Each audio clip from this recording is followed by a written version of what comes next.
Hello. ഇന്നത്തെ വ്ലോഗിലെ എന്റെ വൈകുന്നേരത്തെ കുറച്ച് വിശേഷങ്ങളാട്ടോ പറയുന്നത്. ഇന്ന് രാവിലെ അമ്പലത്തിൽ പോയിട്ട് തന്നെ എനിക്ക് മുറ്റടിക്കാൻ പറ്റിയില്ല. അപ്പൊ പിന്നെ വൈകുന്നേരം ആവട്ടെ എന്ന് ഞാൻ വിചാരിച്ചു.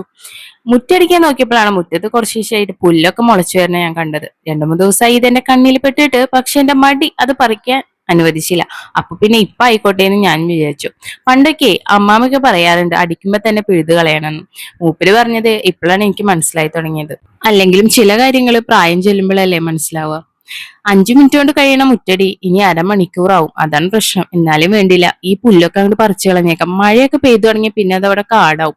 നമ്മളെ തന്നെ കഷ്ടപ്പെടും. ആ നേരം ഇപ്പൊ തന്നെ പറിച്ചു കളഞ്ഞേക്കാം. ഇന്ന് രാവിലെ ചെടിക്കൊക്കെ വെള്ളമടിച്ചിട്ട് ഞാൻ ഓസ് മടക്കി വെച്ചില്ല. അതെനിക്ക് ഇരട്ടിപ്പണിയാണ്. കാരണം ഇനി ഇത് മടക്കി വെച്ചിട്ട് വേണം ഇവിടെ മുറ്റടിക്കാനേ. ഓരോ കാര്യങ്ങൾ അപ്പപ്പോ ചെയ്യാന്ന് വെച്ച് കഴിഞ്ഞാൽ നമുക്ക് ഇത്ര ബുദ്ധിമുട്ടില്ല.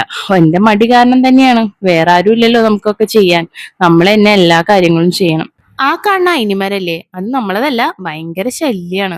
അയിനിച്ചൊക്കെ ഉണ്ടായി നിക്കണ കാണാൻ നല്ല രസമൊക്കെ ഉണ്ട്. പക്ഷെ ഇതങ്ങോട്ട് പഴുത്ത് വീണു തുടങ്ങിയ ഭയങ്കര ശല്യ. അളി വിളിയാവും. മാത്രല്ല ചെറിയ ചെറിയ പ്രാണികളും വന്ന് മുറ്റാകെ നാശാവും. അയിനിച്ചൊക്കെ നമുക്ക് പൊട്ടിക്കാനൊന്നും പറ്റില്ല കേട്ടോ. നല്ല ഹൈറ്റിലാണ് അത് പോയേക്കണേ. അങ്ങനെ ഓസൊക്കെ മടക്കി വെച്ച് കഴിഞ്ഞു. ഇനി ഈ ഭാഗം വേഗം മുറ്റടിച്ച് തീർക്കണം. ഇനിയിപ്പോ വേഗം ഇരുട്ടാവേ, വിളക്ക് വെക്കാൻ വേണം. ചില സാഹചര്യങ്ങളിലേ നമുക്ക് തോന്നും നമ്മളെ വീട്ടില് വേറെ ആരെങ്കിലും ഒക്കെ ഉണ്ടായിരുന്നെങ്കിൽ എന്ന്. നമുക്കൊരു ഹെൽപ്പ് ആവുമല്ലോ. ഇതിപ്പോ എല്ലാം കൂടി നമ്മൾ തന്നെ ഓടിപ്പെടഞ്ഞ് ചെയ്യണം. അങ്ങനെ മുറ്റടിക്കണതിന്റെ ഇടയിൽ എന്റെ കണ്ണിൽ ഒരു പഴുത്ത പപ്പക്കായ പെട്ടിട്ടുണ്ട്. അപ്പൊ ഞാൻ അത് പൊട്ടിച്ചു. മാത്രല്ല മുളകൊക്കെ ആകെ പഴുത്ത് നിൽക്കുന്നുണ്ട് അവിടെ ഇവിടെയൊക്കെ ആയിട്ട്. എന്റെ മുളകും തൈ എന്താണോ മഞ്ഞ കളറായിരിക്കണു. ഇലക്കെ ഒരു ജാതി മഞ്ഞ കളറായിരിക്കും. ഇനി വല്ല മരുന്നും വാങ്ങിച്ച് അടിച്ചു കൊടുക്കേണ്ടി വരും.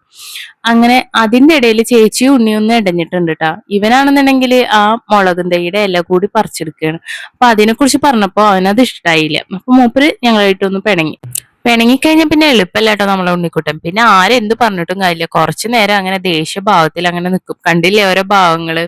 ഞാൻ പിണക്കം മാറ്റാനൊക്കെ നോക്കുന്നുണ്ട്. പക്ഷെ കക്ഷി എടുക്കുന്നില്ല കേട്ടോ. കുറച്ചധികം മുളകൊക്കെ നമുക്ക് കിട്ടിയിട്ടാ പൊട്ടിക്കാൻ ഞാൻ നേരം വൈകി. നമ്മുടെ പാർക്കുട്ടി മുളകിനെ കുറിച്ചാണ് ആ വിവരിക്കുന്നത്. മൂപ്പരുടെ ഒരു സന്തോഷം കേട്ടോ അതൊക്കെ. ഇതെന്റെ വെണ്ടത്തൈ കേട്ടോ. ഇതിൽ ഒരാൾ മാത്രം വലുതായിട്ടുള്ളൂ. ബാക്കിയൊക്കെ ചെറിയ ഇതങ്ങളാണ്. ചെറിയ ചെറിയ കായെ പിടിച്ചു വരുന്നുള്ളൂ. അങ്ങനെ 2 അപ്പക്കായും കുറച്ച് മുളകും കിട്ടി. അപ്പോഴത്തേക്ക് എന്റെ വാഷിംഗ് മെഷീൻ കറങ്ങി തുടങ്ങി. മൂപ്പര് കഴുകി കഴിഞ്ഞ്. അപ്പൊ അതൊക്കെ നിവർത്തിയിട്ടിട്ട് വേണം ഇനി അകത്ത് കയറി വിളക്ക് വെക്കാം. അപ്പൊ ഇത്രേ ഉള്ളൂ കേട്ടോ ഇന്നത്തെ വ്ളോഗ്. ഇഷ്ടമായ എല്ലാവരും ലൈക്ക് ചെയ്യുക, സപ്പോർട്ട് ചെയ്യുക. ഇനിയും വീഡിയോ ആയിട്ട് വരാട്ടോ.